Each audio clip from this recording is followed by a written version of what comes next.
وَلِلَّهِ الْأَسْمَاءُ الْحُسْنَى فَادْعُوهُ بِهَا۔ اعوذ باللہ من الشیطان الرجیم، بسم اللہ الرحمن الرحیم۔ السلام علیکم ورحمۃ اللہ وبرکاتہ۔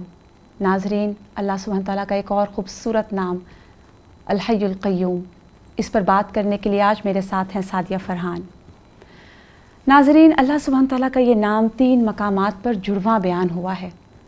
نبی کریم صلی اللہ علیہ وآلہ وسلم نے اس کو اسم اعظم بیان کیا ہے کہ اس کے ساتھ جو بھی دعا مانگی جائے وہ قبول کی جاتی ہے۔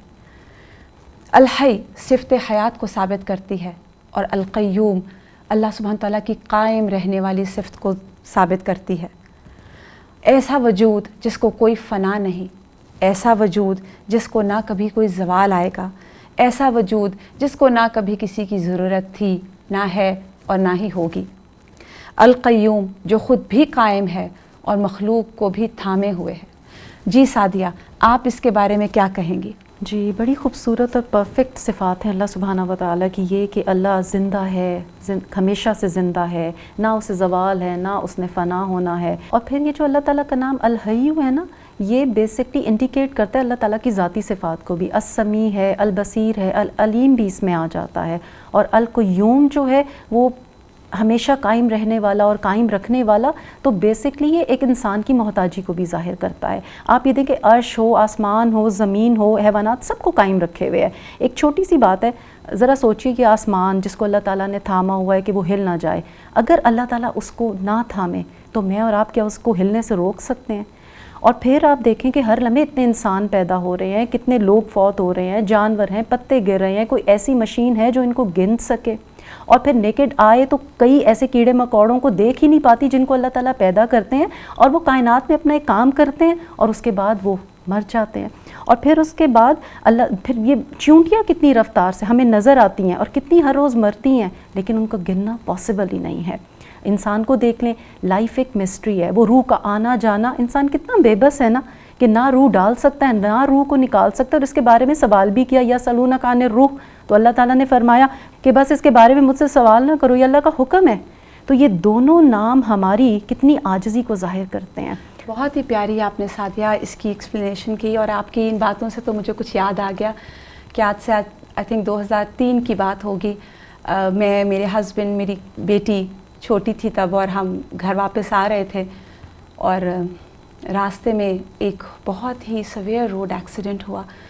آپ یقین کریں کہ وہاں پہ موجود کسی بھی انسان کو یہ گمان نہیں تھا کہ اس گاڑی میں سے کوئی زندہ نکلے گا، اور الحمدللہ اللہ سبحانہ تعالیٰ نے ہمیں، جیسے کہتے ہیں نا، خراش بھی نہیں آئی۔ 4 لوگ موجود تھے، ان چاروں کے چاروں کو اللہ سبحانہ تعالیٰ نے اس طرح الحی القیوم ہے نا، ایسے بچا کے نکال لیا۔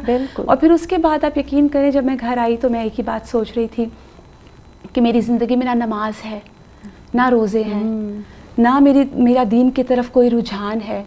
اس وقت مجھے یہی لگا کہ جب کسی کی موت آتی ہوگی تو وہ بعین اسی طرح آتی ہوگی۔ بالکل۔ اور میں نے تب یہ محسوس کیا کہ اگر میں کل رات میری موت واقع ہو گئی ہوتی تو اس وقت تو میرا حساب کتاب ہو رہا ہوتا، لوگ مجھے دفنا چکے ہوتے، اور میرا حساب کتاب جاری ہوتا، اور مجھ سے جب پہلا سوال نماز کا کیا جاتا تو میرے پاس تو ایک نماز بھی نہیں ہے۔ بالکل۔ اور آپ دیکھیں کہ کتنا ہمارا ایک روٹین کا یہ معاملہ ہے۔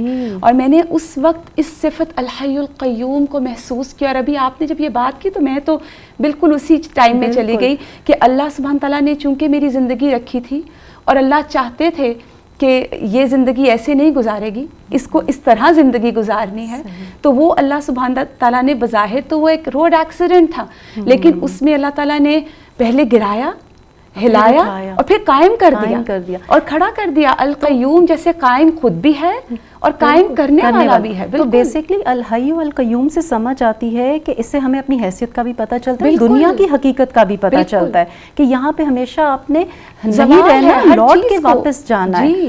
آپ دیکھیں آپ نے یہ واقعہ بتایا, ہم عام انسانوں کی بے بسی کا حال دیکھیں کہ ذرا سا سر میں درد ہوتا ہے اور ہم تو بیٹھ ہی جاتے ہیں, اور سگنل پہ بعض دفعہ کار رک جاتی ہے نا آگے تو پیچھے سے ہارن بے صبرا پن آ جاتا ہے یہاں, یہ اور یہاں تک ہوتا ہے کہ مزاج کے خلاف کوئی بات کرے تو غصے سے آپ پہ سے باہر ہو جاتے ہیں. اور اللہ سبحانہ و تعالیٰ الحی القیوم کس طرح لوگوں کو معاف کرتے ہیں, بات بات پہ پکڑتے نہیں, ان کو قائم رکھتے ہیں, جذباتی ہدایت کی راہ دکھا دیتے ہیں. جیسے بھی آپ نے جذباتی کیفیات بتائیں, غصے کی, خوشی کی, وہاں پہ بھی اللہ قائم رکھتے ہیں کہ ہم کوئی نافرمانی کا کام نہ کریں. جی, اور یہ بھی بات ہے کہ بعض ہم خود کو بڑی چیز سمجھتے ہیں, جی تو یہ نام تو ایسی شان والا ہے کہ یہ تو مجھے رب کے آگے جھکا دیتا ہے. اس میں اعظم ہے, یا حی یا قیوم برحمتک استغیث, اس کو پڑھنے کو کہا گیا ہے. اور اس میں بہت ساری دعائیں سکھائی گئی سعدیہ. جی, ایک تو یہ یا حی یا قیوم برحمتک استغیث ہے, وہ بھی اللہم رحمتک ارجو فلا تکلنی الی نفسی طرفۃ عین واصلح لی شانی کلہ لا الہ الا انت. کتنی خوبصورت دعا ہے نا کہ ایک پلک کے جھپکنے تک بھی اللہ مجھے میرے نفس کے حوالے. بالکل, بارک اللہ فی. اللہ سبحانہ تعالیٰ آپ کے علم میں برکت دے سعدیہ. ناظرین, اسم اعظم الحی القیوم, آیت الکرسی میں یہ اسم وارد ہوا ہے, تو اللہ سے دعا ہے کہ اللہ سبحانہ تعالیٰ ہمیں توفیق دے کہ ہم اسم اعظم کے ساتھ دعا مانگنے والے ہو جائیں. وآخر دعوانا ان الحمد للہ رب العالمین. سبحانک اللہم وبحمدک اشہد ان لا الہ الا انت استغفرک واتوب الیک. السلام علیکم ورحمۃ اللہ وبرکاتہ. وَلِلَّهِ الْأَسْمَاءُ الْحُسْنَى فَادْعُوهُ بِهَا وَلِلَّهِ الْأَسْمَاءُ